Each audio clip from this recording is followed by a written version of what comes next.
Welcoming all of to the Bhakti Sangha conference call. Today we are very fortunate to have His Grace Radhika Vallabha Prabhu. Prabhuji is going to enlighten us on the topic of Srimad Bhagavatam, 6th canto, 12th chapter, verse number 1. Hare Krishna Prabhuji, then was pranam, all goes to Srila Prabhupada. Thank you so much, Prabhuji, for giving your valuable time and association to us this morning and enlightening on the topic of Srimad Bhagavatam. I'll hand out the call to you, Prabhuji. Hare Krishna.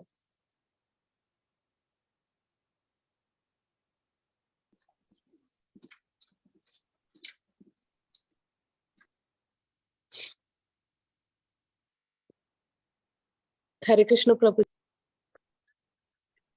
Can you hear me? Yes, Prabhuji.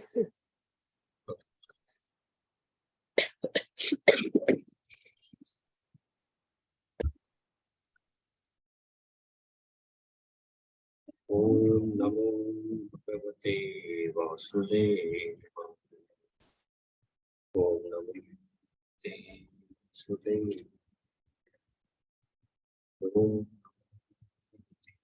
Vasudevaya. Narayanam Namaskritya Naram Chaiva Narottamam Devi Saraswati Vyasam Tato Jayati Nashtaprayeshvabhadreshu Nityam Bhagavata Sevaya Bhagavati Uttamashloke Bhaktir Bhavati Krishnaya Vasudevaya Devaki Nandanaya Cha Mukta Gopinamadamine Vinka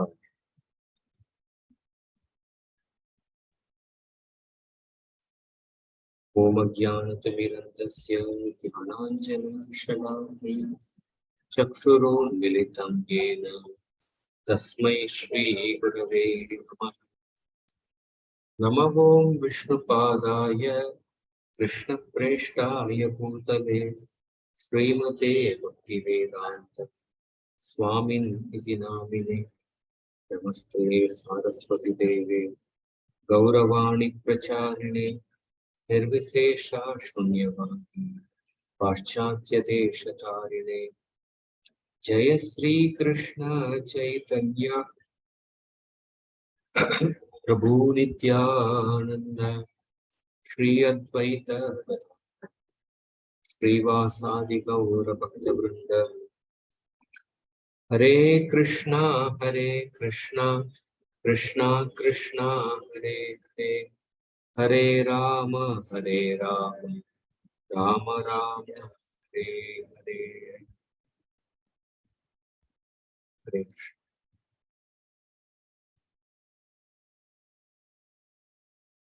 So today we are reading from 6th canto, chapter 12, entitled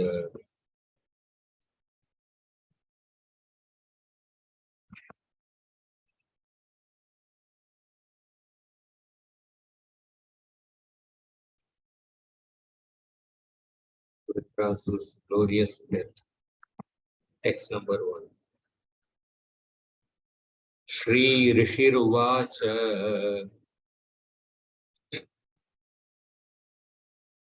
Evam Jihasur Nripadehamajav Mrityum Varam Vijayan Manyamanaha Shulam Pragrihya Vyadatat Shulam Pragrihya Vyapatat Surendram Yata Mahapurusham Kaitavops.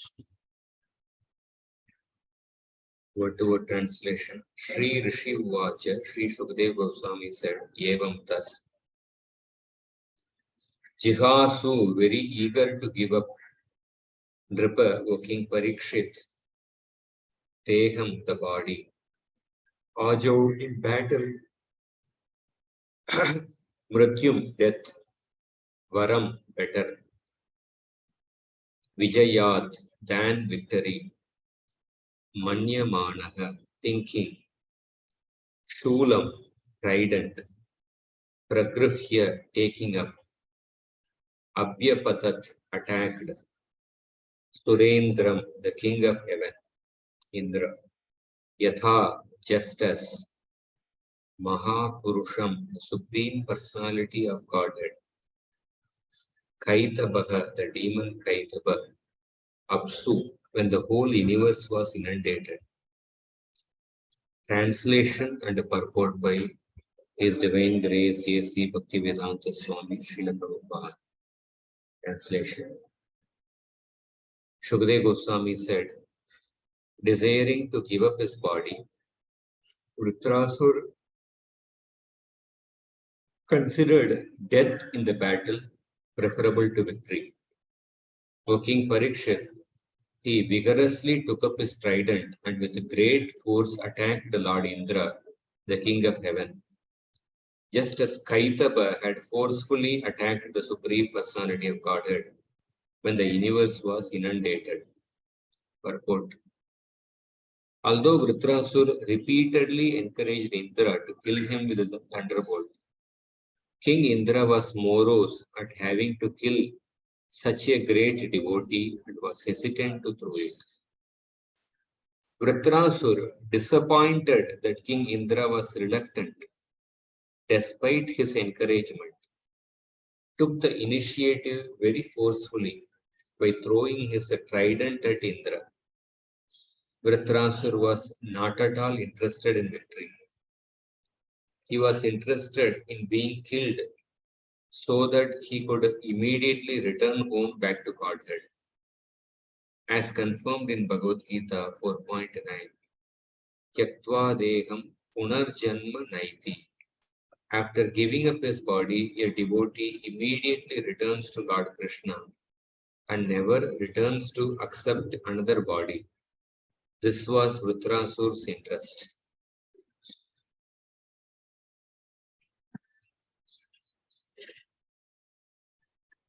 Hare Krishna.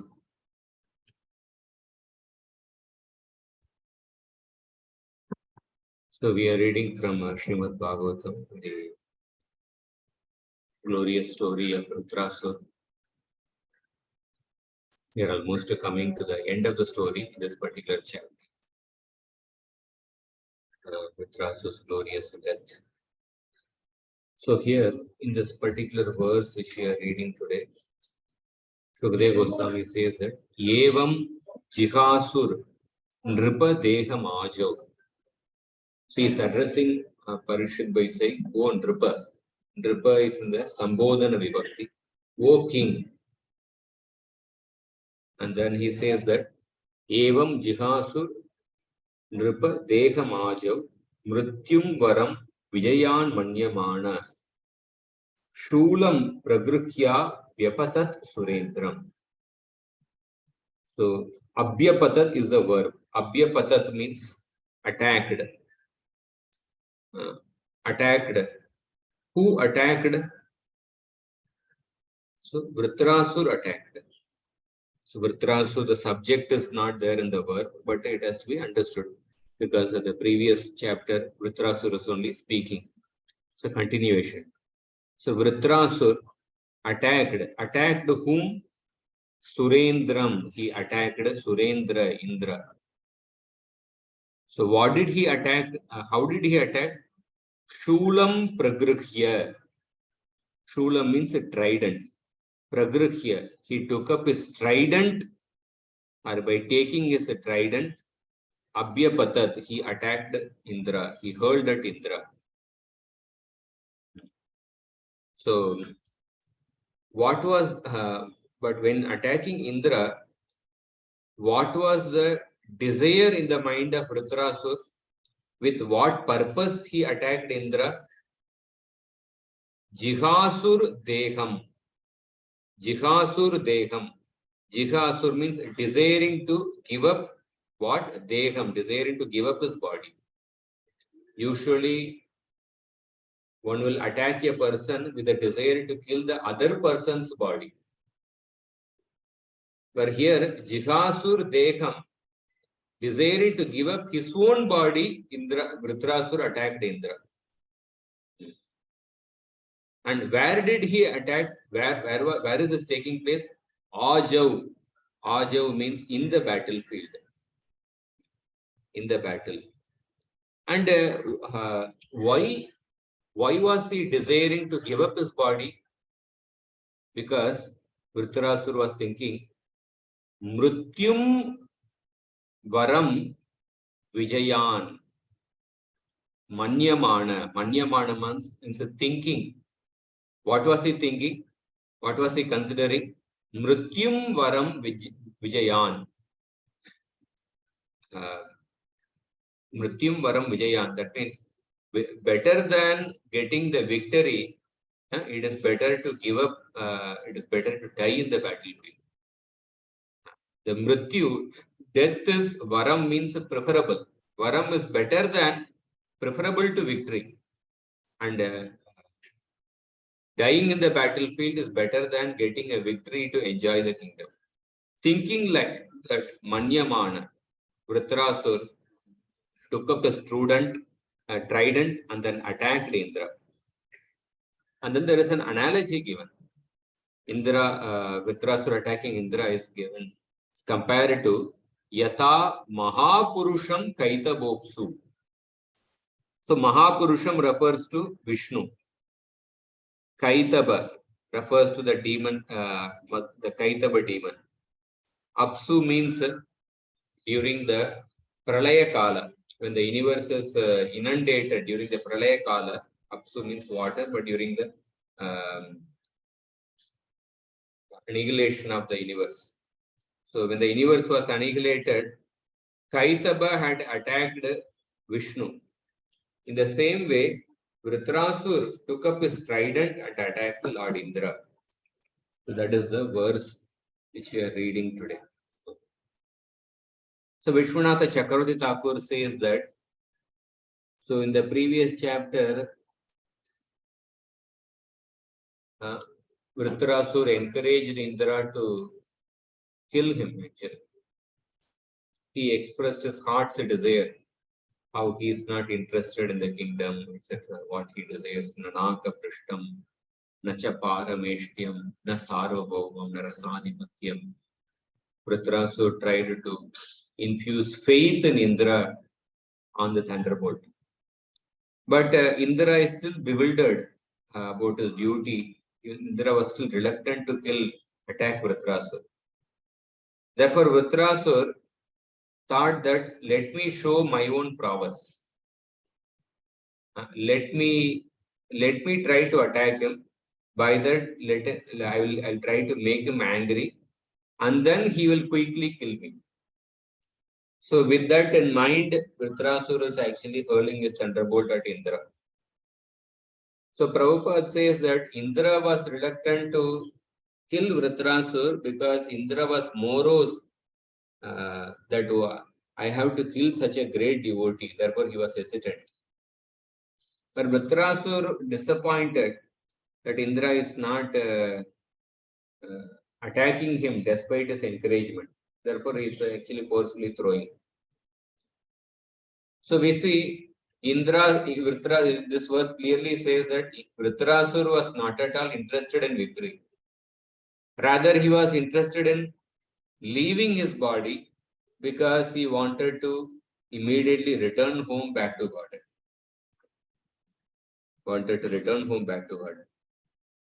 Here we can see Vritrasur's eagerness to return home back to God. So we see that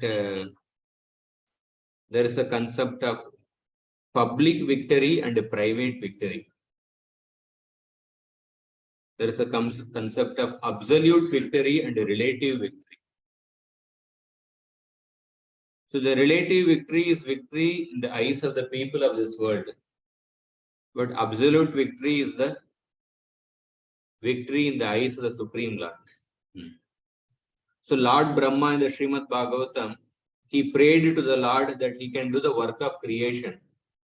And also he prayed that he should not become proud after performing the service of creation. So when a person accomplishes a huge task, then common people would actually respect him, glorify that person. and that is like a public victory. But when that person is being glorified, when the person gives all the credit to the Supreme Lord and to the Guru Varga, which he is supposed to do within his own mind, without taking credit for that victory, without taking credit for the success, then that is the private victory of the person, which is only known to that person and the Paramatma. So Brahmaji prayed that, let me never become proud after successfully performing the service of creation. So Jatayu was, in one sense, a failure in the eyes of the people because he was defeated by Ravana. He got killed by Ravana. But Jatayu was victorious in the eyes of Lord Ram, although he was externally got killed in the battlefield. Indra is known as somebody who performed 100 Ashwamedha Yaga. So from the point of view of the record of one who has performed 100 Ashwamedha Yaga, Indra is the champion in the eyes of the people. But Prithu Maharaj, by withdrawing the 100th Yajna, by performing only 99th Yajna, Prithu Maharaj is victorious in the eyes of Brahma and Vishnu. He sacrificed his public victory for the sake of the entire world and for the sake of pleasing his superiors. So therefore, here also, Vritrasur is eager to give up his body because he wants to go to the spiritual world and engage in the service of the Lord and the devotees exclusively. So in Vritrasur, we can see the quality of eagerness to go back to God and eagerness to serve the Lord and the devotees. So this eagerness is a very important quality, how it is exhibited various places in the Bhagavatam. You can see. Prabhupada says in one purport, the eagerness to hear about Krishna is the first qualification of a devotee eligible for entering the kingdom of God. Paravatanya Rasachakravaka Datyuha Hamsa Shukatittiri Barhinamya Kolakalo Viramate Chiramatra Muchair Bringadipe Harikatamiva Gayamane. So in the Vaikuntha, the clamor of the doves, cuckoos, cranes, chakravakas, gallinules, swans, parrots, partridges, and peacocks, all these birds which are known for their sweet singing, they immediately stop their singing when the king of the bumblebees loudly hums, Kola halo viramate chiramatra muchair,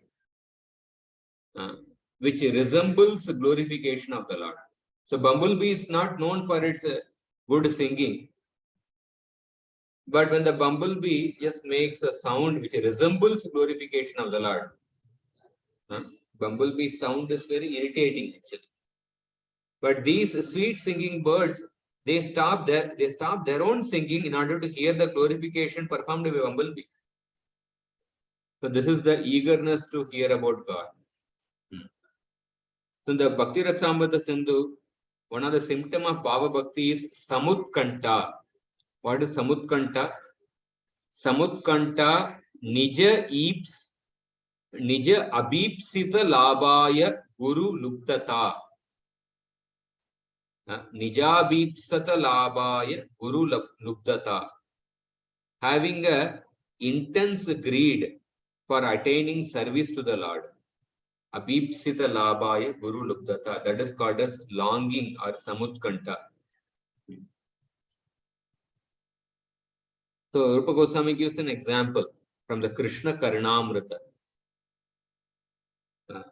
Anam Ram Asita Bruvor Upachitam Akshina Pakshmankuresh Alolam Anuraginor Nayanayor Ardram Nudau Jalpite. Atamram Adaramrute Madakalam Amlana Vamshi Syanesh Ashaste Mamalochane Vrajashishor Murtim Jagan Mohini. So I long to see that young Krishna who enchants the universe with his bent black eyebrows, with his thick eyelashes, with his attractive shifty eyes, with his soft words which melt the heart, with his sweet red lips, and with the intoxicating sound emanating from the clear notes of his flute. So the devotee is expressing his longingness, great eagerness to see the form of Krishna. The beginning of the 10th canto, Parishit Maharaj expresses his eagerness to hear about Krishna. Katito Vamsha Vistaro Bhavata Soma Surya Yoho Ragyam Chobaya Vamshyanam Charitam Paramadbhutam. My dear Lord, you have elaborately described the dynasties of Soma Vamsha and Surya Vamsha, along with the exalted, wonderful character of their kings. So here, normally, Sunday is mentioned before Monday. Sun is, according to the etiquette, sun should be mentioned before Surya, before the Chandra. Even according to the Soma Surya, even according to the Sanskrit grammar rule, Surya should be mentioned before. So Surya is of greater importance than the Soma. Surya should be mentioned before Soma.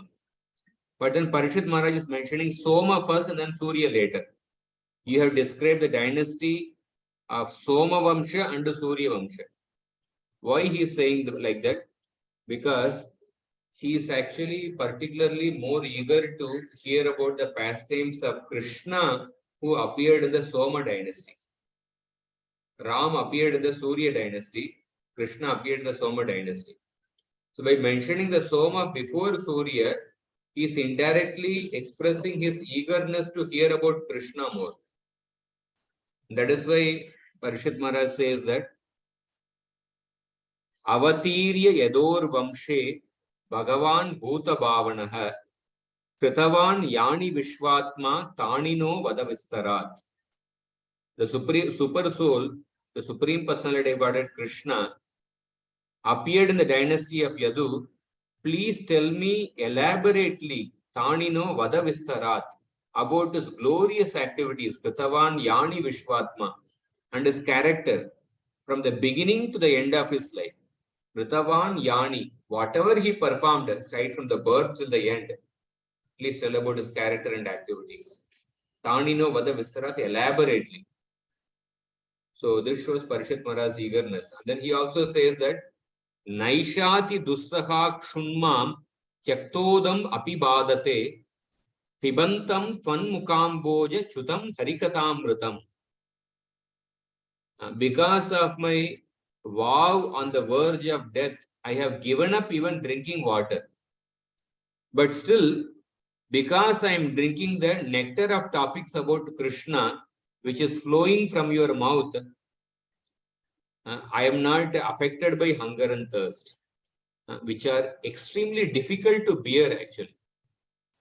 Naisha ati dussaha kshunmam. Na yesha ati dussaha kshunmam. Although hunger and thirst are difficult to bear, but tyaktodam api badate. Tyakta udam api badate. Although I have given up even drinking water, api badate, but they do not hinder me. Because pibantam twan mukam boja, from your lotus mouth, chutam harikatamrutam. I am actually hearing this nectar of harikatha. Another place, eagerness is expressed by Vidura to Maitreya Rishi. Sorry, Maitreya Rishi to Vidura. So Maitreya Rishi is narrating the dynasty of Swayambhuva Manu. Swayambhuva Manu had two sons, Uttanapad and Priyavrata. Priyavrata is the eldest son, and Uttanapad was the second. So, from etiquette point of view, Uttanapad, Maitreya Rishi should first describe about the Priyavrata, and then he should go to Uttanapad. But Maitreya Rishi is directly describing the grandson of Swayambhuva Manu, that is the son through Uttanapad. Priyavrata is described later in the 5th canto. Why Maitreya Rishi is breaking this etiquette and directly describing Dhruva Maharaj? Because of his great eagerness to speak about Dhruva Maharaj.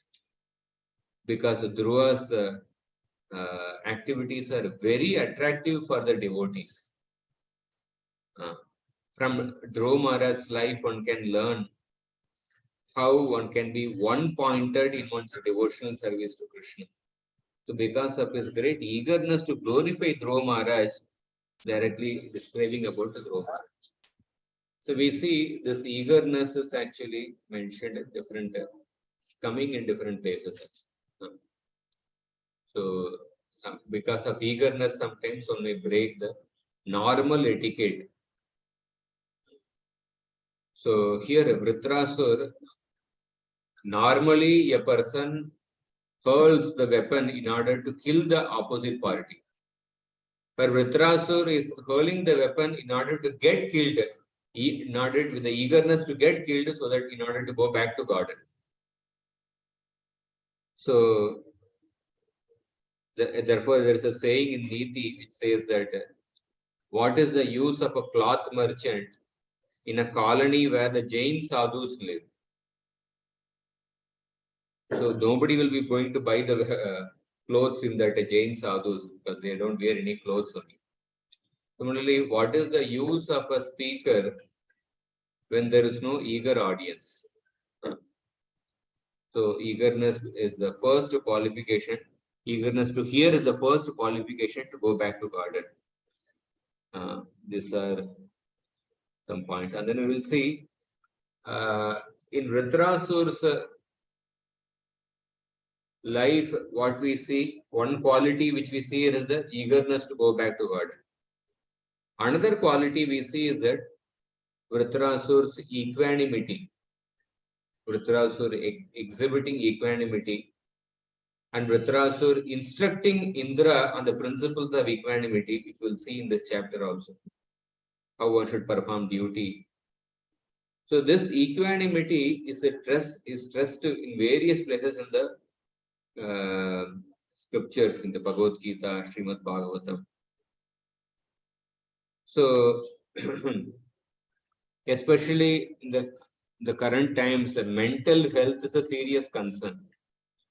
The mood disorders are some of the top problems in the mental health problems. Mood disorders means emotions going out of the control for a prolonged period of time.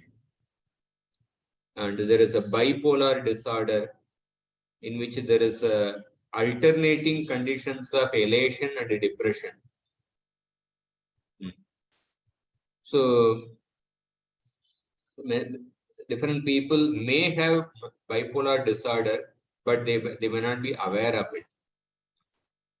So the nature of the mind is that mind tends to expand the positivity and negativity more than required. Mind expands the positivity so much that we simply keep daydreaming and we lose track of the reality. So mind is expert in extrapolation and expanding. So when a person starts internet browsing, he starts going from one page to another page, and one loses track of what one is supposed to look, what one is looking for. So most things in the internet are made in such a way, understanding the nature of the mind, so that one spends a lot of time browsing. So when the mind is affected by a whirlwind of positivity, then we simply keep fantasizing. So just like when there is a whirlwind, we lose track of the reality. Similarly, when one wrong thing happens in one's life, mind simply keeps pondering over that, and we keep imagining that everyone is working against me. So when we are sucked by the whirlwind of negative emotions, we fail to see how so many good things which people have done to us. So when we are carried away either by the positive emotions or negative emotions, our productivity gets reduced. And that is what is happening to Indra. Indra is so much affected by the negative emotions that his productivity is reduced. He has lost his enthusiasm to fight. So generally, even in the private companies, they look for stable people. They don't look for people whose emotions can easily get carried away to different emotions, to different extremes. So the resilience means what? The resilience means the ability to bring back the mind to focus on what we are supposed to focus on. So oftentimes we get carried away with the negative or positive emotions. The art of resilience, the ability to bring back the mind to focus on our purpose and our duty. So in order to be resilient, in order to get this, in order to master the art of resilience, equanimity is a very coveted quality. Even in a, say, Miss World contest, as soon as the winner of the Miss World is declared, the other two people, they would react in such a way that as if they are joyful.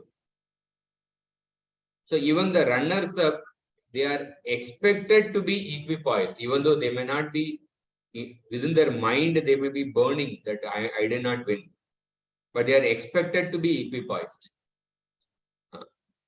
because they were trained to be act as if they are trained to act to celebrate the victory of others. They externally show happiness. So we see in the Bhagavad Gita, Krishna intertwines equanimity and spiritual advancement very closely. So a person who is spiritually advanced, he remains equipoised. Like if we see in the Bhagavad Gita, how many places Krishna speaks about equanimity? So many places in every chapter he speaks about equanimity. So for example, when he talks about the definition of a sthita pragya, dukeshu anudvignamana sukeshu vigataspruha vitaraga bayakroda sitadir muniruchyate. One who is not disturbed in mind, even amidst the threefold miseries, are elated when there is a happiness. He is called as a Sthitadir Muni. When he defines yoga, he says, Yogastha kuru karmani sangam tyaktva dhananjaya siddhya siddhyo samo bhutva samatvam yoga uchyate. Abandoning all attachment to success or failure. Such equanimity is called yoga. And even in the Bhakti Rasamrita Sindhu, one of the item of sadhana bhakti is that having equilibrium in loss and gain. So when a person is disturbed by material loss, then he cannot remember Krishna easily. Within the heart of a person who is overpowered by lamentation or anger, there is no possibility of Krishna's being manifested. The fourth chapter, Krishna says that Yadricha Labha Santushto Dvandvatito Vimatsaraha Samasiddha Vasiddhaucha Kritvapina Nibadyate. Dvandva Atito Vimatsaraha, one who is free from duality. Such a person who is steady, Samasiddhau Asiddhaucha, in both success and failure, It's never entangled, although performing actions. 6th chapter, when he begins the description of the Ashtanga Yoga, he says, Jnana Vijnana Triptatma Kutasto Vijitendriyaha Yukta Yiti Uchyate Yogi Samaloshrashma Kanchanaha. So a person, one is supposed to see everything equally. Samaloshrashma Kanchanaha, pebbles, stones, and gold are the same. This is the qualification for beginning Ashtanga Yoga. Suhurun Mitrar Yudasina Madhyastha Dveshya Bandhushu Sadhush Apicha Papeshu Samabuddhir Vishishyate. A person is considered advanced when he regards the different well-wishers, affectionate benefactors, neutral people, mediators, envious friends and enemies with an equal mind. When he talks about the qualities of a pure devotee in the 12th chapter, 5 verses talk about equanimity out of 8 verses. Samadukka Sukakshami. Yasman na udvijate loko, lokan na udvijate chayaha. Harsha Amarsha Vayodvegir Muktoya Sachame Priyaha. Equipoised in happiness and distress. Harsha Amarsha. Yo na Hrishyati na Dveshti, na Shochati na Kankshati. Shubha Ashubha Parityagi Bhaktiman Mitya Same Priyaha. And then in the 13th chapter also, the process of acquiring knowledge. He says, Asaktir Anabhishwanga, Nityam cha Samachittatvam, even-mindedness amid pleasant and unpleasant events. The 14th chapter, when Krishna describes the qualities of a person who has transcended the modes, there he says that Samadukka Sukha Swastha, Samaloshtashma Kanchanaha, Tulya Priya Priyodiras, Tulya Nindatma Samstutihi, Mana Apamanayo Tulyas, Tulya Mitrari Pakshayo, Sarvaramba Parityagi, Gunatitasa Uchyate. So many places he talks about equanimity. 2nd chapter, Matras Parshastu Kaunteya Shitoshna Sukha Dukkada, Agama Apaino Nitya Stamtitiksha Bharata. He talks about equanimity. Traigunya Vishaya Veda, Nistraigunyo Bhavarjuna, Nirdandvo Nitya Sattvastu. Be free from the dualities. Niryoga Kshem Mahatmavan. 5th chapter. Nyayasa Nitya Sanyasi, Jona Dveshti na Kankshati, Nirdvandvohi Mahabaho Sukham Bandhat Pramuchyate. One who neither hates nor desires the fruits of his activities is known to be always renounced. Such a person, free from dualities, is completely liberated. And the 15th chapter, when Krishna speaks about the qualification to go back to Godhead. Nirmana Moha Jitasanga Dosha Adhyatma Nitya Vinivritta Kama Dvandvair Vimukta Sukha Dukkha Sangye Gacchantyamuda Padamabhiyanta. Dvandvair Vimukta Sukha Dukkha Sangye. Being freed from the dualities of happiness and distress. So in that way, Krishna emphasizes in various places. So, for example, one who is striving to be equipoised can make a spiritual advancement easily. So, Krishna mentions equanimity as the quality of an advanced soul. And in other verses, Krishna is urging us to be equipoised in order to advance also. So equanimity is the quality of an advanced soul, and it is also a sadhana for a sadhaka to advance in his spiritual practices. Both ways it is stressed. And Krishna is pleased by equanimity. In the Bhagavatam 4th canto, Lord Vishnu is telling to Prithu Maharaj, Varamcha matkan chanamana vendra vrinishvateham gunashila yantritai Naham Makairvai Sulabas Tapobir Yogena Vayat Samachitta Vritti. Samachitta Varti. So he says that I am captivated by your elevated qualities and excellent behavior. And thus I am favorably inclined towards you. So he says that I always remain equipoised in the heart of that person who is also equipoised in all the circumstances. Yogena va yat samachitta varti. That way, Vishnu is exhibiting his pleasure towards Prithu Maharaj. How Prithu Maharaj tolerated the wrong behavior of Indra.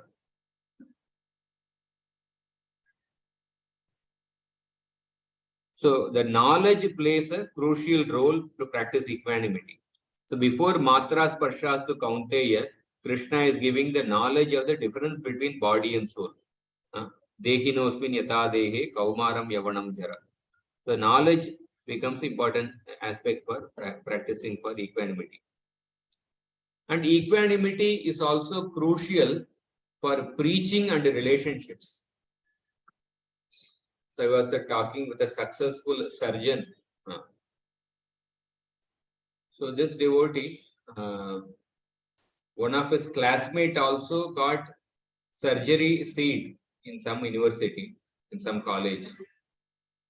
But that classmate, after joining, within 2 or 3 months, he gave up that seat and came back. But this person, he did a surgery. So I asked that, why is it that your classmate, that devotee, could not actually continue that surgery seat, but how could you continue the surgery seat? Generally, in medical practices, the post-graduation is a very tough period.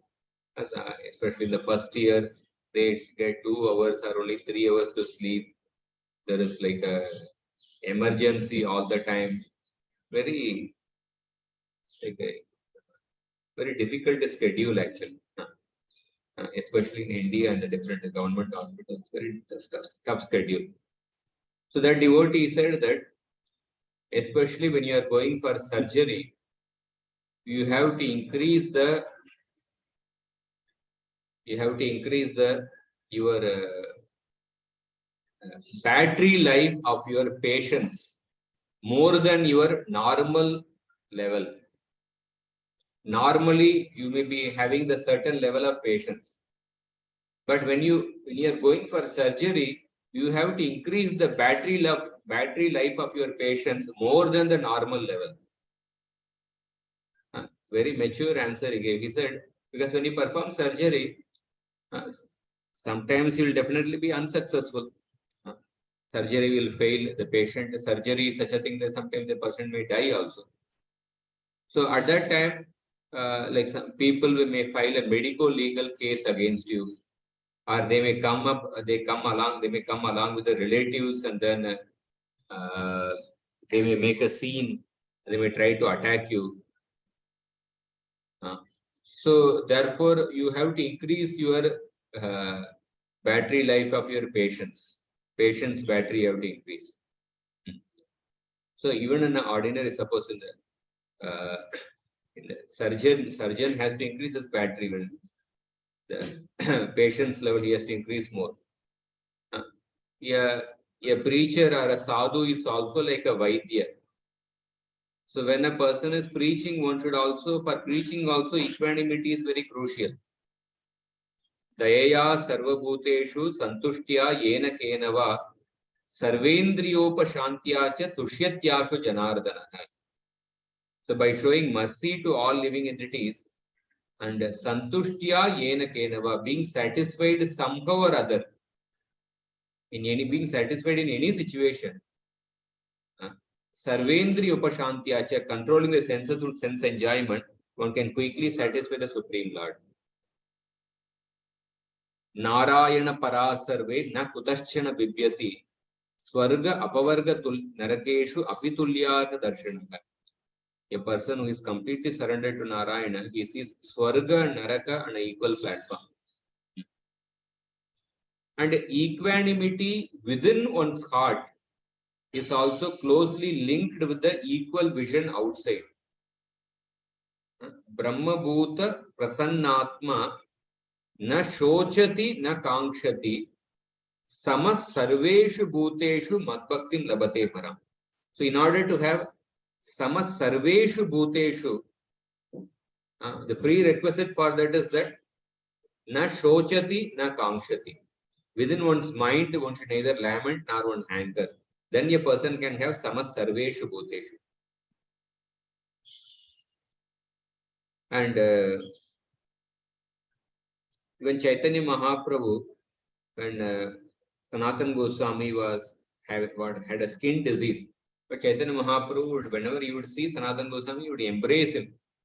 Sanatana Goswami got embarrassed. He even went to the point of wanting to commit suicide. At one point, Chaitanya Mahaprabhu said that actually Krishna gave you this skin disease in order to test me whether I am practicing the quality of equanimity, whether I am differentiating based on the external body or whether I am practicing the quality of equanimity. So for a sannyasi, for a grahastha, many times he has to discriminate based on the external situation.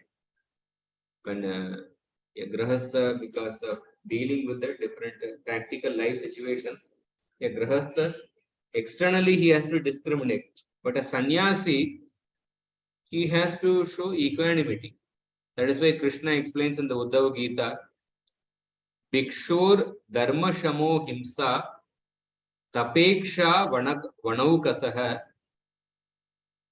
rinimo bhuta rakshejya vijasyacharya sevanam. The main duties of a sannyasi are shama, equanimity, and ahimsa, non-violence. So equanimity is like a junction. On one side of the junction, there is material emotions, Icha and Dvesha. On another side of the junction, there are the spiritual emotions. So equanimity is like the junction to go from material emotions to spiritual emotions. So on one side, there is a bipolar disorder. On one side of the junction of equanimity. On another side of the junction of equanimity, there is a spiritual emotions. Like the song of the bees, Brahmara Gita, the chapter 47 of the 10th canto. There's a Brahmara Gita chapter which is filled with the spiritual emotions. So when we study the character of Lord Chaitanya Mahaprabhu, especially when we see Chaitanya Mahaprabhu's ecstatic emotions, if the modern historians, if they were to study Chaitanya Mahaprabhu's character, they would think that Chaitanya Mahaprabhu is a case of bipolar disorder because he's laughing and crying at the same time. Laughing and crying at the night time, same time. So Vritrasur's, this one we see that how Vritrasur's character, how he is journeying from the material emotions to spiritual emotions, from Chitraketu Maharaj's life, how he was affected by the material emotions of hankering for a son, lamenting at the death of the son, and then he became equipoised after hearing he got hope, and he became equipoised after getting the instructions of Narada Muni. And even after being cursed by Parvati Devi, Chitraketu Maharaj showed such equanimity. And the same Chitraketu Maharaj, as Vritrasur, is teaching equanimity to Indra. And on top of that, Vritrasur is exhibiting his spiritual emotions, which we saw in the last 4 verses, the prayers offered by Vritrasur. So we see that equanimity is also required for any person who is holding a responsibility. Pitamaha samasamye prasade girishopamaha ashraya sarvabhutanam yata devo ramashrayah. The Brahmanas are saying that this child Parikshit will be like his grandfather Yudhishthir or Brahma in the equanimity of mind. Because Brahma had to face criticism from the gopis who criticized Brahma for creating an eyelid which blinks, which obstructs a person to see constantly. So gopis criticized Brahma. So Prabhupada says that any person in a responsible position sometimes has to face criticism from the very people for whom he is working for. So at that time, one has to maintain one's mental equanimity and continue to perform his duty. Varahadev, he was trying to rescue the Mother Earth. So at that time, Hiranyaksha was speaking very harsh words towards Varahadev.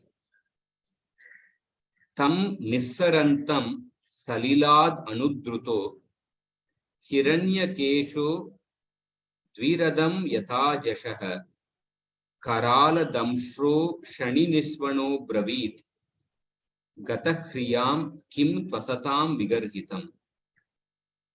So Hiranyaksha, who had a golden hair on his head and a fearful tusk, he chased Varahadev when the Varahadev was rising from the water. And Hiranyaksha also spoke very harsh words. Are you not ashamed of running away before a challenging adversary? There is nothing reproachable for shameless creatures. When Hiranyaksha was speaking such harsh words, but Varahadev did not care for those insulting words because Varahadev was conscious of his duty. For a dutiful man, there is nothing to fear. Similarly, those who are powerful have no fear of derision or unkind words from an enemy. So the Lord is showing by his example how one has to be equipoised to perform one's duty, not being affected by the opposite party's criticism. The last example we see in the Ramayana. This is a very intense episode of Lord Ram sending Sita to Valmiki Rishi's ashram. So when Lord Ram heard from Lord Ram came to know that the common people, the common citizens are speaking ill about the character of Sita, and they are speaking ill about the character of Lord Ram, because although Sita was under the shelter of Ravana for such a long period, although Sita was touched by Ravana, but still Ram is keeping Sita. So the common citizens were speaking in many places. Oh, this is such a wrong example. Suppose if our wives, if they show wrong behavior by having a relation with another man, then we will also have to tolerate our wife like Lord Ram is tolerating Sita.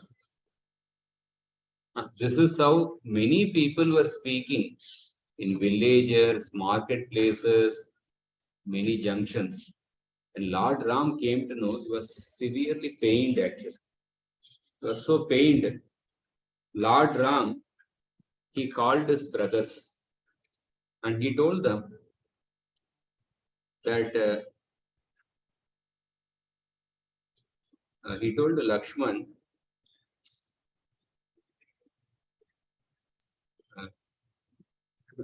that he says, I want to tell you what the citizens are placing an allegation about Sita on me. And this allegation is hurting me so much that it is piercing my heart. I am born in a Raghukula and Sita is born in the dynasty of Janaka Maharaj. And Lakshman, you already know that how Sita underwent Agni Pariksha in front of everyone. In fact, I knew that because citizens would be suspicious about Sita's character, although I did not have any doubt about Sita's purity, but for the sake of the common people, I made Sita undergo the Agni Pariksha. So even the Devatas headed by Agni, Surya and Chandra, they confirmed and proclaimed the purity of Sita. And after that only I brought Sita to Ayodhya. But now this rumor is spreading like a wildfire in Ayodhya. So we see the nature of the material world. Even the Supreme Lord is not spared. Whether it is Krishna or Ram, in Dwaraka people were thinking that Krishna stole the Shamantaka jewel and killed Shatrajit. So here in Ayodhya also people were speaking rumors about Lord Ram. So Lord Ram said that I cannot let my character be questioned like this. It's not that Ram is concerned about his own reputation, because Lord Ram was concerned about performing his duty as king. In order to perform his service as a king, the most important thing is that the citizens have to obey the king's orders. And the citizens will obey the king's order when they have faith in the king's character, when the king's reputation is good. So therefore, in order to perform his service, he has to protect his reputation. So Ram said that I am willing to renounce all of you in order to protect my character. What to speak of Sita? So I have drowned in an ocean of sorrow. I don't think I have ever experienced such a sorrow in my life. Therefore, O Lakshman, tomorrow you please take Sita to the Valmiki Rishi's ashram, driven by Sumantara in a chariot, and leave Sita in the Valmiki Rishi's ashram and come immediately. And this is my final decision.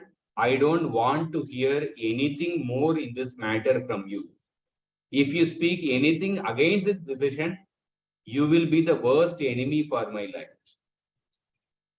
And if you want to be under my shelter, please take Sita and leave her in the forest. And anyway, Sita had wanted to visit Valmiki Rishi's ashram. Her desire will also be fulfilled. And then Lord Ram walked back, breathing heavily like an elephant. So then next day, Lakshman was taking Sita to Valmiki Rishi's ashram. And Sita was completely unaware. Sita thought that Lakshman is taking taking her to Valmiki Rishi's ashram for 1 or 2 days, and then she will be returning back to Ayodhya. But suddenly Lakshman was crying like anything. And Sita started pacifying Lakshman, why are you crying? We are just anyway going to return in day after tomorrow back to Ayodhya. Why are you so much crying? So at that time, Lakshman broke the news that what was the news? Lord Ram is sending her to Valmiki Rishi's ashram. And what the citizens are saying, in order to protect his character, Lord Ram has made a decision.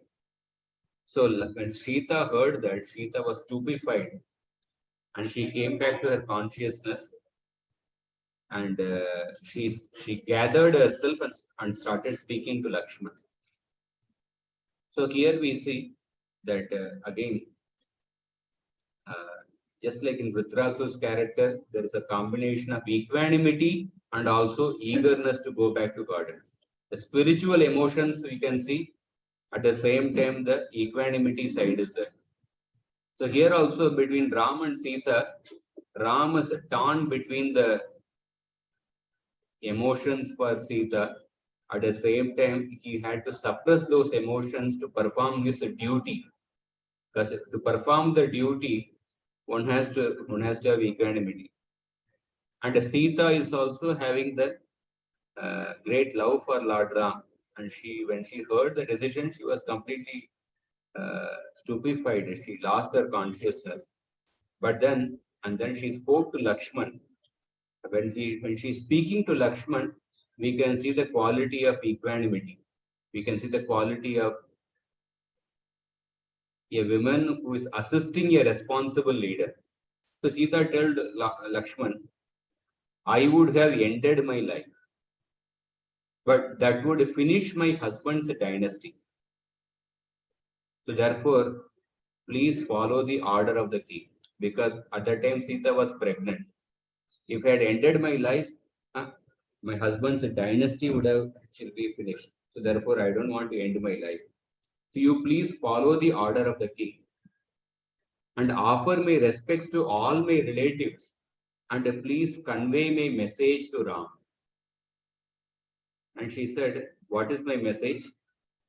I am always at your disposal, and I have great affection for you, and you have certainly renounced me only to avoid disaster.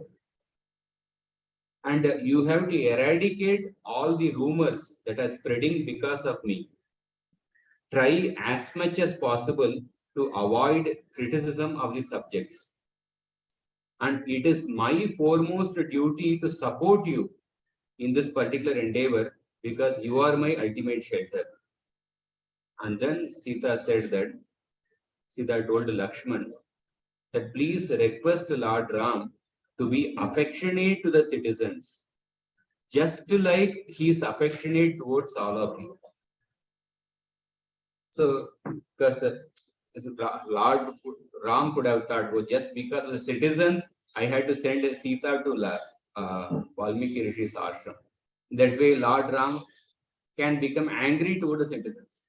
But Sita is telling to Ram, although the citizens are speaking ill of Sita's character, but Sita is telling Lord Ram to be affectionate to the citizens. This is something like very profound. Usually, when we speak, when somebody speaks bad of our character, we become overcome by negative emotions. So much of revenge and negative emotions come towards that particular person. Oh, this person is actually speaking ill about my character, he's judging me like that. But here, Sita, although the citizens were speaking ill of Sita's character, and for that sake, Ram is sending Sita to Valmiki Rishi's ashram. Sita is telling to Ram, please be affectionate to the citizens, just like you are affectionate to your brothers. And this is the highest dharma for Lord Ram, and that will benefit all of us. And in that way, Sita is actually exhibiting her deep spiritual emotions and being separated from Lord Ram. At the same time, she is composing herself and showing her equanimity and telling Lord Ram that how she is supporting Lord Ram's decision. And here also we see Vritrasura's exhibited his great eagerness to go back to Godhead. Vritrasura also exhibits his equanimity and he will be preaching Indra about the quality of equanimity to fight the battle without worrying for success or failure. Hare Krishna. So here.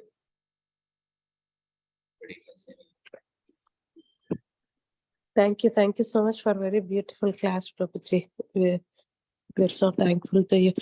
If anybody have any questions or realizations, please raise your hand and go ahead. So, Krishna Prabhu, please unmute yourself and go ahead with your question. Thank you, Mataji. Thank you, Radhika Vallabha Prabhu. It is a fantastic class. As usual, you're so deep and you go inside and like an R&D, you have done it. Prabhuji, this question, what you told that Sita showed the equanimity and Rama did for future consequences. But the public who are not in ISKCON, who are in Krishna consciousness, they always show that all the Muslims and Christians, they tell bad about our Sanatan Dharma because what type of Raja, the God throwing his wife after doing the Agni Pravesh also, still they are doing. So that's why we are not able to accept the Krishna and Rama and all because they are heartless people like that. We don't know. However, we try to convince them, they are just telling, इसलिए अच्छा नहीं लगता आप कैसे ऐसे करते हो. Yeah, that is why Prabhupada actually mentions the devotees should actually defend our scriptures, Ramayana, Mahabharata, with the right understanding. For example, See, I will show you on Prabhupada's quote. This is Prabhupada's letter to Niranjan, May 21, 1973. So Prabhupada says, if they do not believe in Ramayana, Mahabharata, Bhagavad Gita, then they are called unbelievers. So then we come to the platform of reason and argument. If they do not believe in Ramayana and Mahabharata, then we shall reply point by point by argument and reason. Of course, it is not possible to come to the right conclusion simply by argument and reason. But Prabhupada is expecting that when people are giving wrong accusations, the devotees should give arguments point by point with logic and reasoning. But they are not ready to sit. Common people, nobody has. We have to understand this whole episode by putting ourselves in the shoes of Lord Ram, by putting ourselves in the position of a responsible king. Then only we'll be able to understand. Like for example, there was a few years back, there was a person which the Pakistan government claimed as a spy sent by the Indian government, the Kulbhushan Yadav. And they said that they captured Kulbhushan Yadav and then they were about to kill him. They were about to give capital punishment. And then Indian government, they tried to stop it. So suppose a person is sent as a spy by one country to another country. When that person is caught by the neighboring country, will the parent country claim that, oh, this person is actually we only sent him as a spy? They will not claim that actually. Although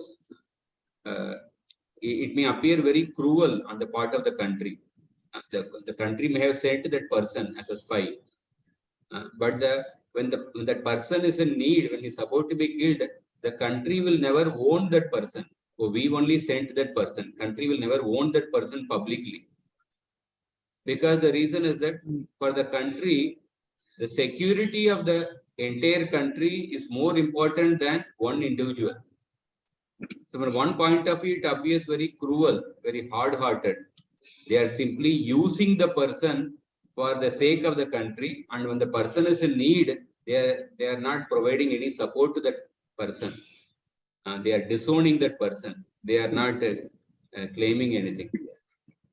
But you have to see from the point of view of the country, because for the country, the security of the whole country is more important than the individual person. And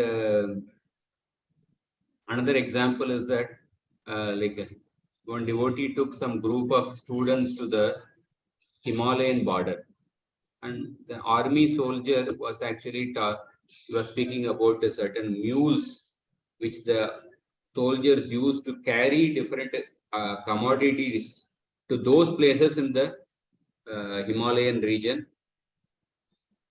where the soldiers are standing, where the vehicles will not go. They had gone on Amarnath Yatra last year. In the Amarnath Yatra, beyond a certain period, no vehicles will go. The only mode of transportation is by walking, or the mules will be carrying the different things. And just by the mules carrying different things, they have created various bandaras which will feed hundreds of pilgrims for a period of 40 days actually. So, but all these things were carried not only by the mules. So this army person was saying that we use these mules for carrying the things. And then when the mules become old, we kill these mules. And when the students heard, they were shocked actually. How can you be so cruel to the mules? Because like you used these mules for actually your purpose. And then when they become old, you are killing those mules. Can't you just give those mules to some villagers, some tribal people in the region, and they can use the mules for for their household purposes, for some simple tasks. Why to kill them? The army person said that suppose if we kill to some local people, there is a risk that they can be bought by our enemies also. And when when these mules are bought by the enemies, then by using these mules, they can they can actually find out the tracks which we use to carry the different belongings for the soldiers. They can find out our routes in the border, and then that can be the great security threat for the country. So for the sake of the country's security threat, so these mules, when they become old, we have to actually kill them. So it appears still very cruel, but there is a greater cause. So Vidura tells that just like suppose in your own body, suppose a person has got a cancer, and one particular limb of the body is affected by cancer. In order to protect the entire body, sometimes you have to amputate that particular limb. That may be very cruel, but the safety of the life of the entire person is more important than the sacrifice of one's limb. Similarly, for the king, the reputation of his character for the sake of ruling the kingdom, that becomes more important than even sacrifice, than one's own personal relationship with one's wife. This is a simple understanding which we can give, but at least we can use understanding. But some people, if they are stubborn and adamant, they cannot be changed. But when we present the right understanding, at least there will be people who are open-minded, who are innocent. They get the right understanding. But those who are stubborn, they will not listen anyway. One more point the Islamic people says we are allowed to marry 1 + 3, 4 wives. Talak, talak, talak. But for your people only 1 wife. But why your demigods are marrying 2 wives, 3 wives? So like this, some nonsense question they will ask and not relevant, and they just say that you have rules, but you don't follow the rules, and you say they are gods like that.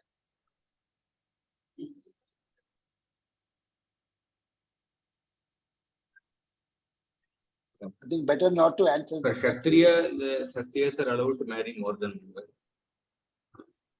because they have great responsibility. The service involves a lot of passion. So they need encouragement, and they need encouragement for the women. So they are allowed to marry more than 1. Okay, thank you very much, Prabhu. Thank you very much. Hare Krishna. Hare Krishna, Mataji. Some hand raise. Thank you, Surya Prabhu. Datta Das. Thank you, thank you.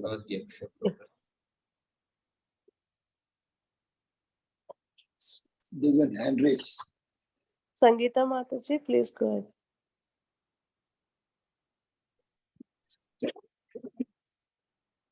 Hi, Krishna Prabhu.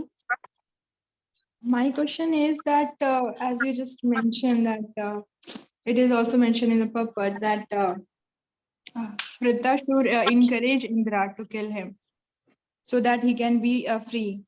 So why did the Indra receive the curse, although he was forced and it was good for Vritrashur?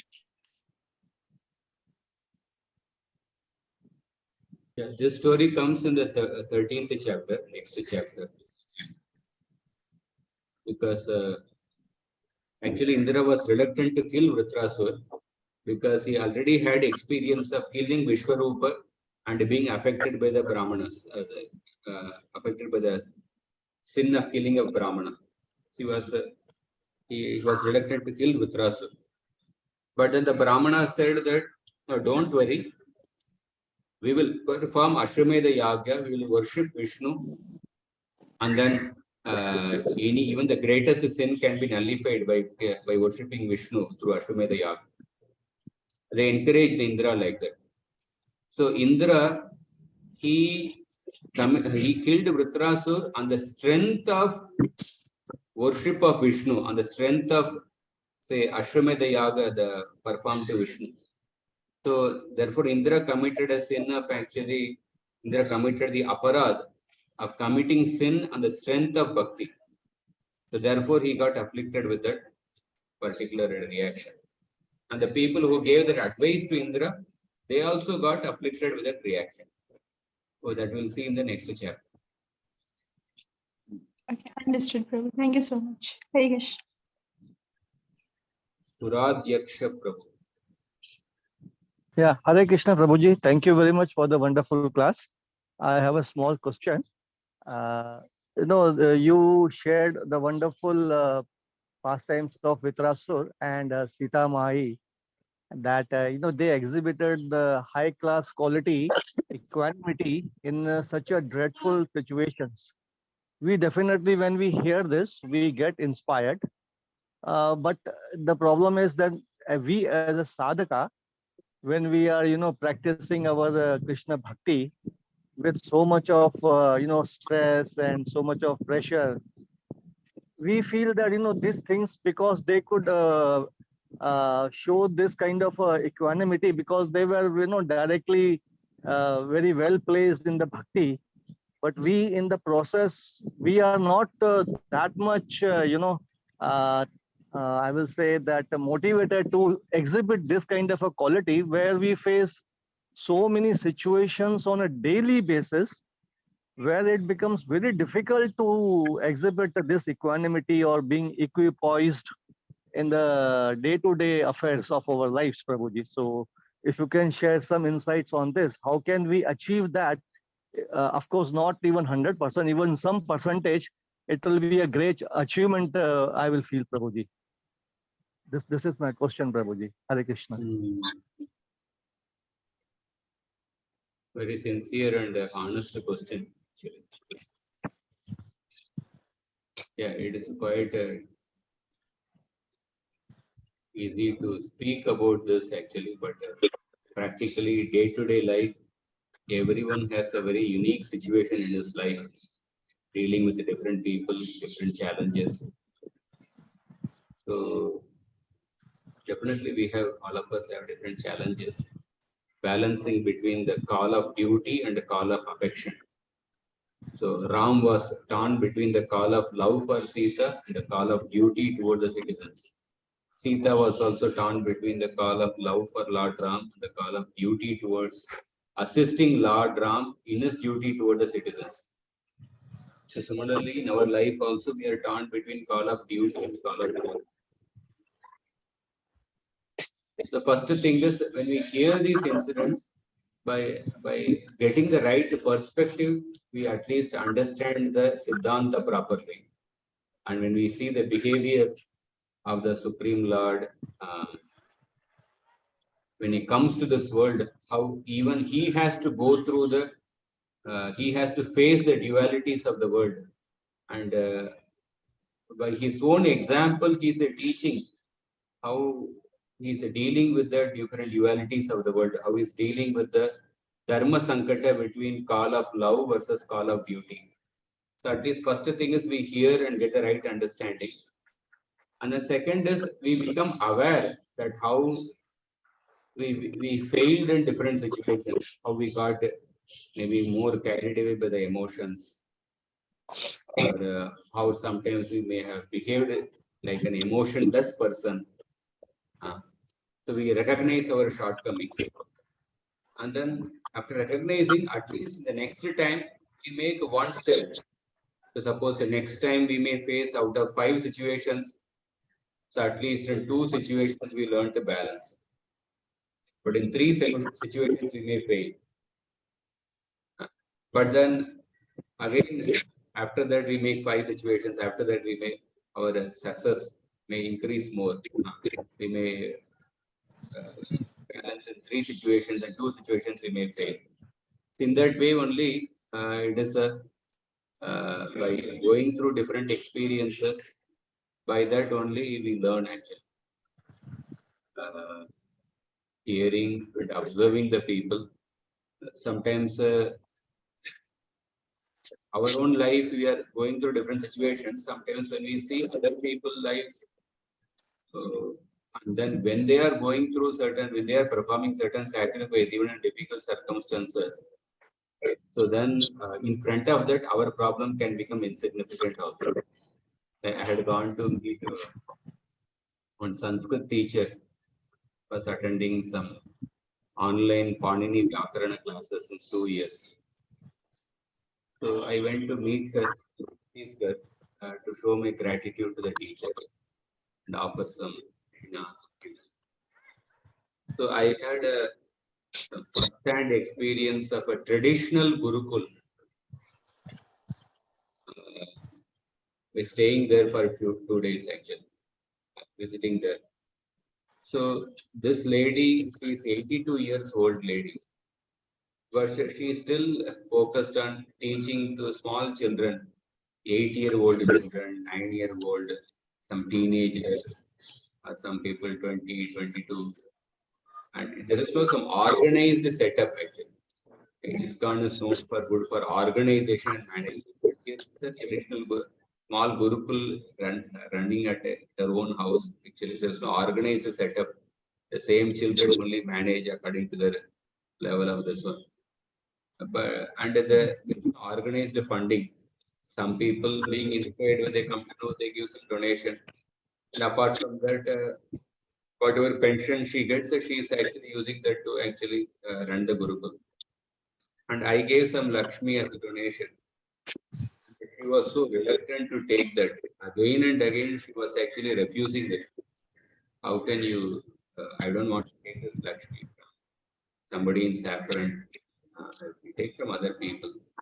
I had to insist strongly to take the Lakshmi actually. So then I could see like our own life also. We have different services. We face different challenges. Then when I saw these things, so the sacrifice, dedication, one may not have the highest Siddhanta of Chaitanya Mahaprabhu, etc. But still, the practical day-to-day life of dedication, samarpana towards the cause of dharma. So when I see it, tremendously inspiring. In that way, when we see practical examples of other people, so sometimes our situations also become little insignificant. That also gives us a strength. These are some thoughts. Thank you. Thank you very much, Prabhuji. Thank you so much. Hare Krishna. Thank you so much, Prabhuji. Purna Prajna Keshav Prabhu, please go ahead, Prabhuji, with your question. Hare Krishna Prabhu. Prabhu. Yes. Thanks for the wonderful class. Just I put on the chat box. Vritrasur fought for the pleasure of the Supreme Lord, whereas Indra fought for the kingdom of heaven and not for the pleasure of the Lord. Vritrasur is like Bhishma. Indra also got sinful reactions for not acting for the pleasure of the Lord. Now, on the part of Lord Ram has promised that even one time, one who calls the Lord from shelter, it is sure that Lord Ram protects that jiva. For Lord Ram, the Supreme Lord, giving protection to his surrendered souls, whoever it may be, like a devotee, friend, or a foe, is his utmost promise. So how could he forsake Sita? He could have proved to his subjects, who are all in Treta Yuga, who are all very exalted souls and not Kali Yuga souls. Some thoughts on this decision making that Lord Ram took the side of the subjects where there is no dharma at all. Simply saying Mother Sita is a devotee and surrendered one. See that Lord Ram, so when the Lord takes up a particular role as a human being, he does not exhibit the superhuman powers all the time, because he is coming here to teach the example of a Maryada Purushottam. So what we learn from Ramayana is that we learn from Lord Ram how Lord Ram practiced Samanya Dharma. So that is Samanya Dharma and Vishesha Dharma.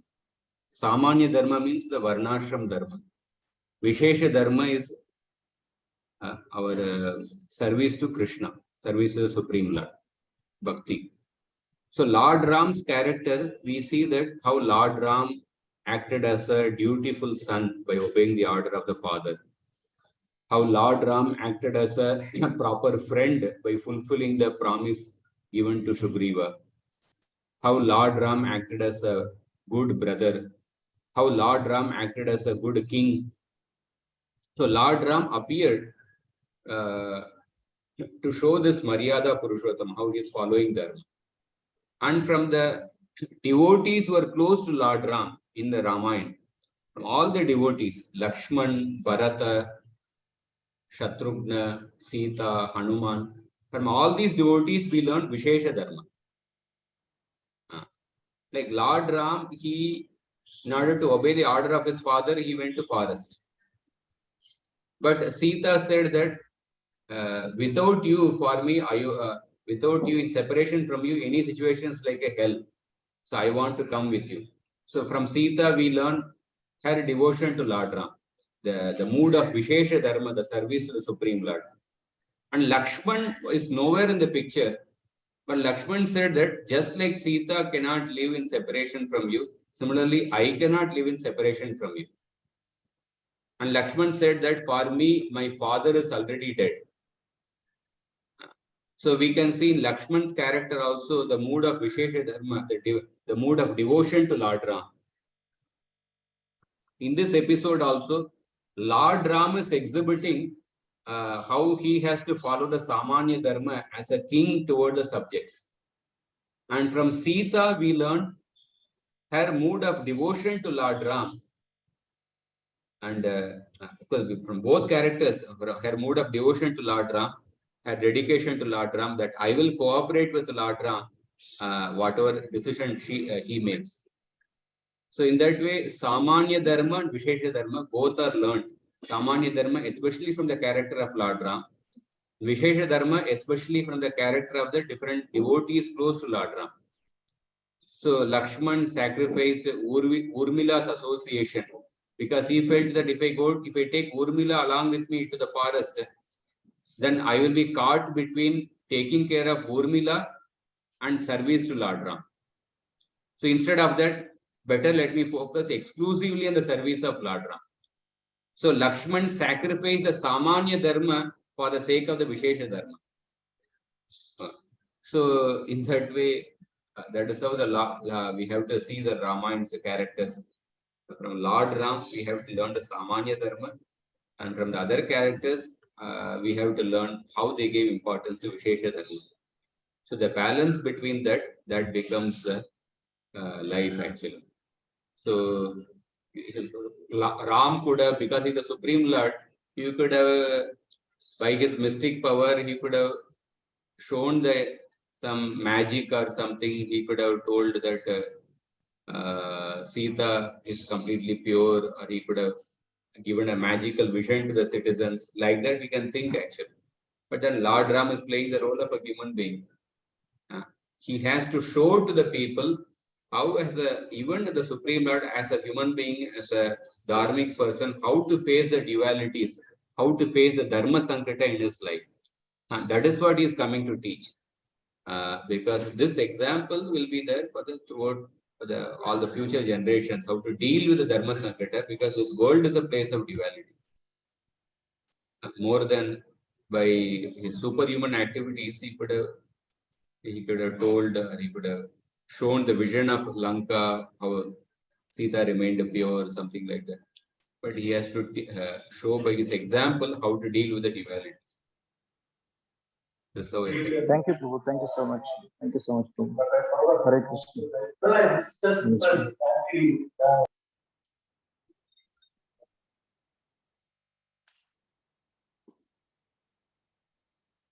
Hare Krishna.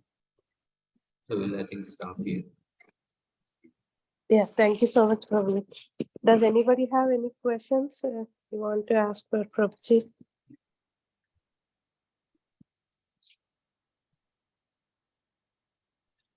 Go ahead, Prabhu. Sudhakar Prabhu. Hare Krishna Prabhuji. I think what I would, or maybe my wrong interpretation, I would like you to clarify. I understood that Vitrasur has, by fighting with Indra, he reached the god head. And whereas Indra, even though he won, he's a loser, like that it was portrayed in the narration, right? I was wondering why Vitrasur is considered as a winner when Indra is considered as a loser, because Vitrasur was not killed by the supreme god to reach the god, right? He was killed by the Indra. He is also just like any other ordinary person like Vitrasur or Avatar. So, because what I heard is like if the supreme god or anybody gets killed by directly from the supreme god, they reach to his abode. So in this Vitrasur story, he was not killed by Lord himself, right? So how come that Vitrasur can be considered as a what we call like a great or super, that he reached the Supreme Lord abode, though he has done so much of violence activities in the past?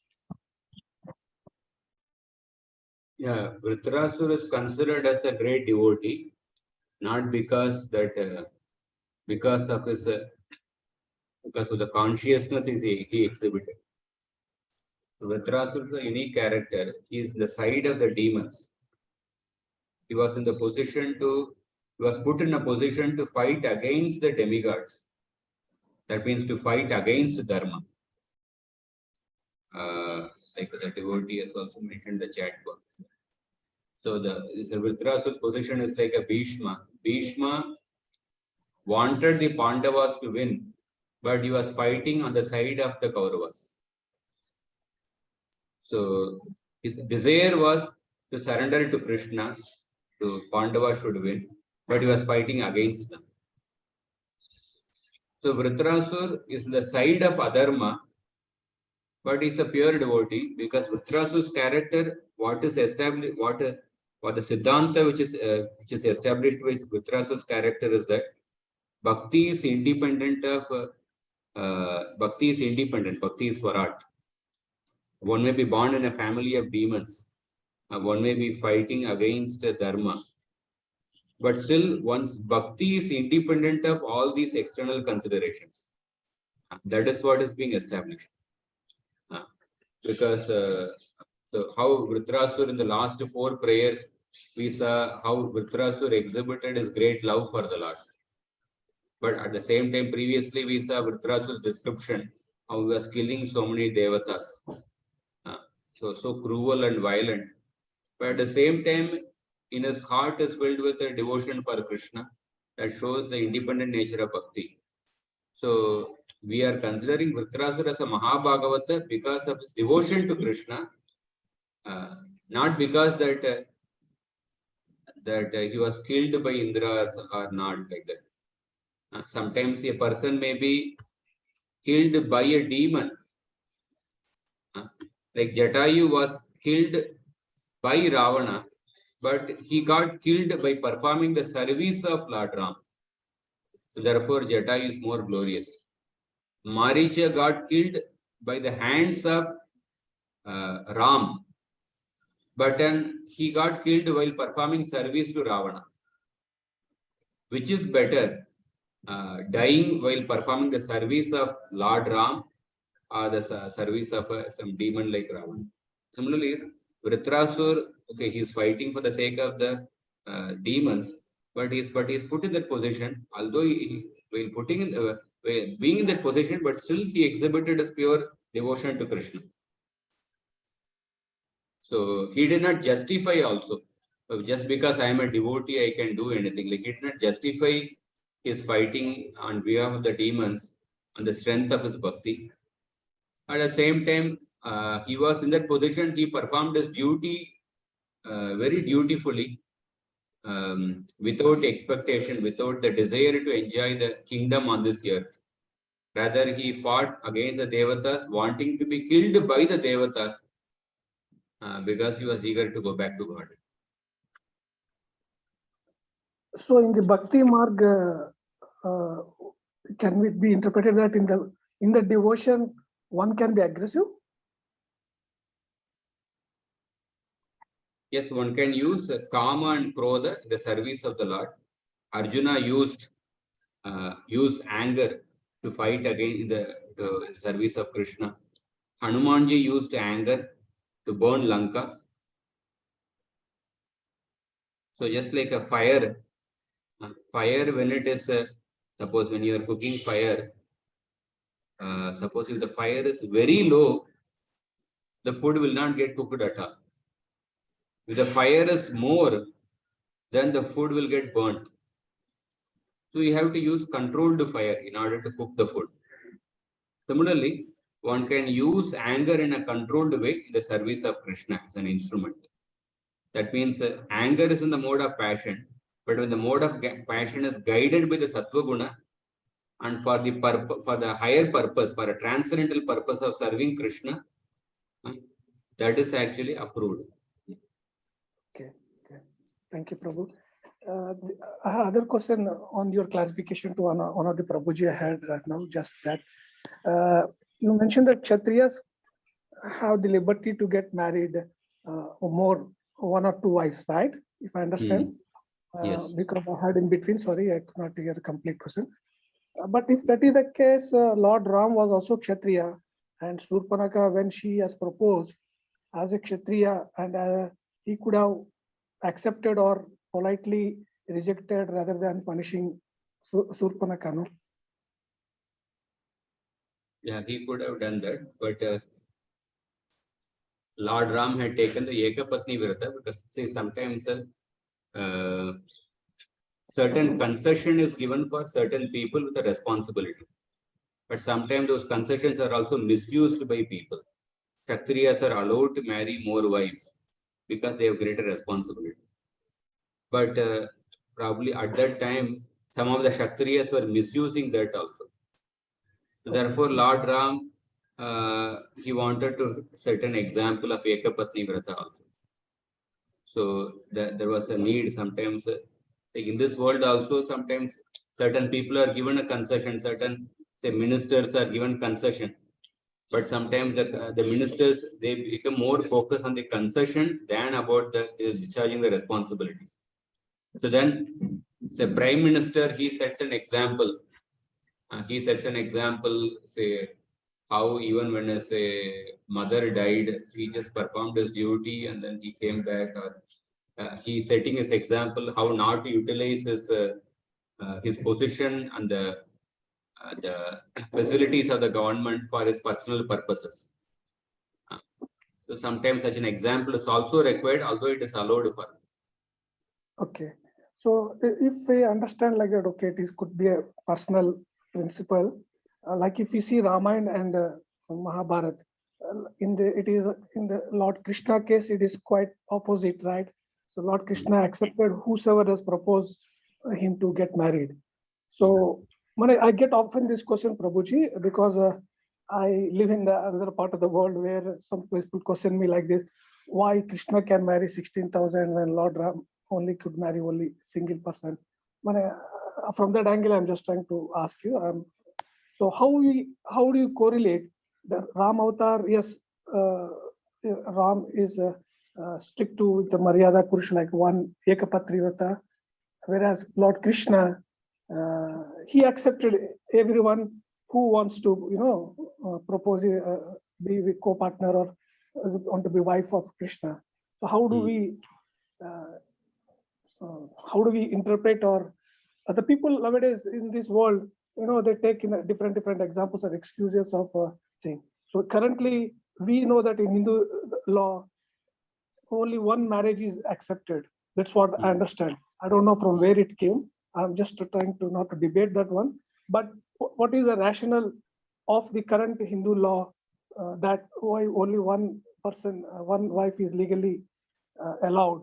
Whereas in other religions like Islam, of course, that they stated whatever it is there, they can marry up to 4 people, and they were giving me some their own reason. So how we, at least in the Hinduism, relate between Ramayana and Mahabharata, this one with reference to the marriage and the responsibility of the dharma point of view.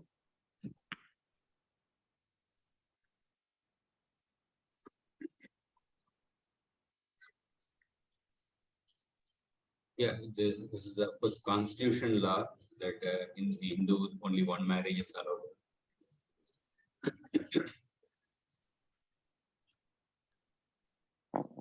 So one of the principle for a Kshatriya is that suppose any woman comes to take shelter, the Kshatriya fails to give shelter, and that is a great adharma on the part of the Kshatriya.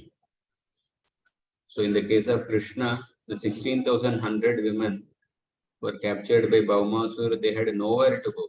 They would not be accepted by their husbands, and they would not be married by any other people. And they had attraction to Krishna. They were completely like they will not be accepted by the society because of the culture at that time. So Krishna gave shelter to them who were under the shelter of some other man. So it was Krishna did not go after them. Krishna accepted them. So in the current this thing, sometimes as I mentioned, Kshatriya can allow more than one woman, but then Kshatriya also has to perform the responsibility of a Kshatriya. So somebody in the current society may say that I want to marry more than one woman. But is he also ready to perform the responsibility of a Kshatriya? In the case of a Kshatriya, it is said that if somebody comes to the Kshatriya becomes fearful of the enemy, then that is a bad quality. The Kshatriya is fleeing from the battlefield. If he is not courageous, then that is a weakness of a Kshatriya. So is he able to also show the proper Kshatriyatva? That is also important. Otherwise, like one devotee asked Prabhupada that I want to marry more than one woman because in New Vrindavan, I'm actually protecting New Vrindavan by taking a gun, by protecting the New Vrindavan from the robbers. So Prabhupada could understand how this devotee is trying to use the concession for his advantage. I mean, there's a tendency to justify actually. And Prabhupada said, no, we should not have polygamy. Like he said, although polygamy was allowed, many times the women population would also be more. And in order to give shelter, then a man would marry more than one woman. But and also it is very important that when a person marries more than one woman, one has to satisfy them completely. If a person becomes impartial, the person becomes partial to some women, some wife, then that also becomes a great sin actually. You will get reaction for it. So it is not simply the Shastras allowing a person to marry more than one woman, but it is also very important that he satisfies them properly by providing the necessities, keeps them happy, which is also quite difficult in the current times in Kali Yuga. On a practical level, many practical difficulties. These are some thoughts. So usually people demand the concession part, but they may not be very enthusiastic to perform the responsibilities of a Kshatriya. So, Okay. Thank you so much, Prabhuji.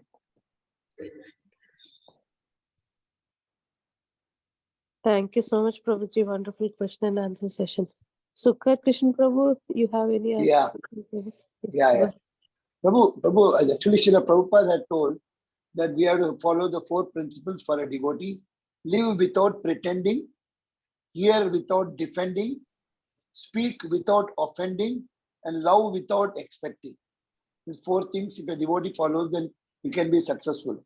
So what I can find is the 4 the things which the human being, he gets, the senses are imperfect senses, which is not in the control. It is the swabhava, the past life. Imperfect senses come, then we get illusion. After that, because you do mistake. But the 4th one, cheating, it is in our, we can stop, no, Prabhu. These 3 things happen one by one. We got imperfect senses, then we get Maya, and the illusion, and then we make a mistake. And after that, the 4th one is the cheating, which it doesn't happen. It's only we are doing it, no, Prabhu.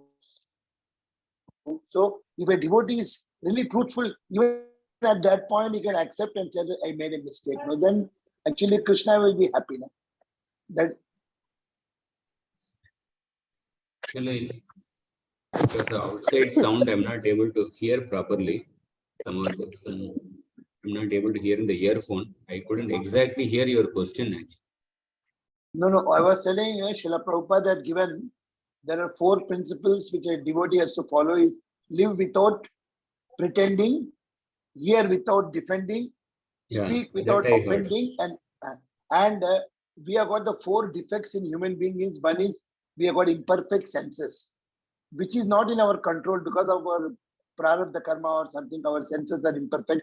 And this, because of the imperfect senses, we get illusion. The illusion Maya sits on our head. And in that we do the mistake also because it all happens in one row. But the 4th one, cheating tendency, it can be stopped at point. As a devotee, we can always say, yes, I've done everything wrong, but I should accept it. Because of the false ego, we do cheating. There only, I think Krishna gets. So how to get a stop on that point, the cheating level? A very nice point actually. Cheating propensity is something which is in our control. That is why the cheating propensity, why a person wants to cheat, a person wants to pose something as something which is not. Or a person thinks that nobody is watching me actually. Yes. Therefore, the Paramatma, when we are actually conscious of the Paramatma, then one will not actually cheat. So when we forget the Paramatma, or then a person cheats. And when a person harbors a different other aspiration to pose something which is not. So those things make a person cheat. So how can we avoid cheating propensity?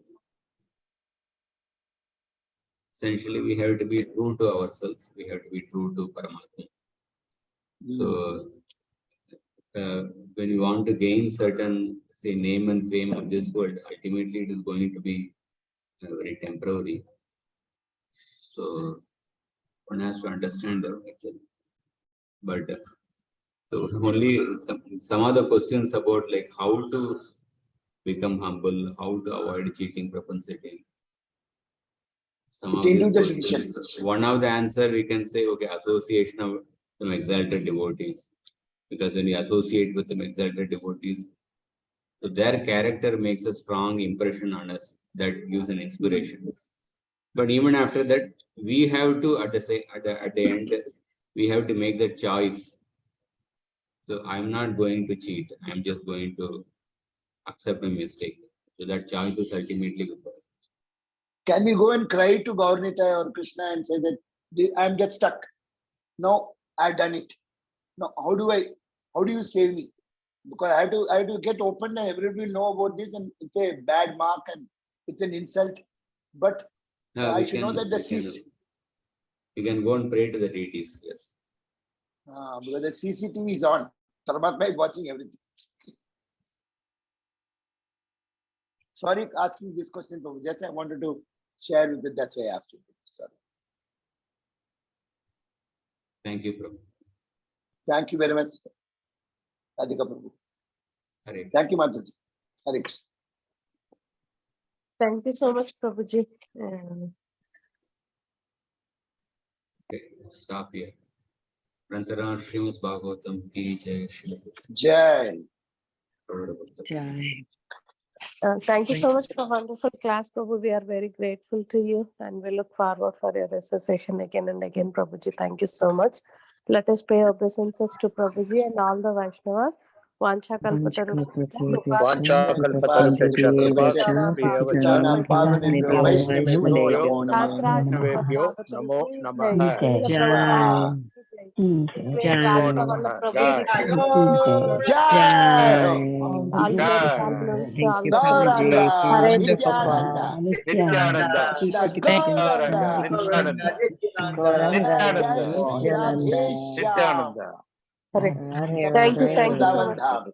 Radhe Radhe.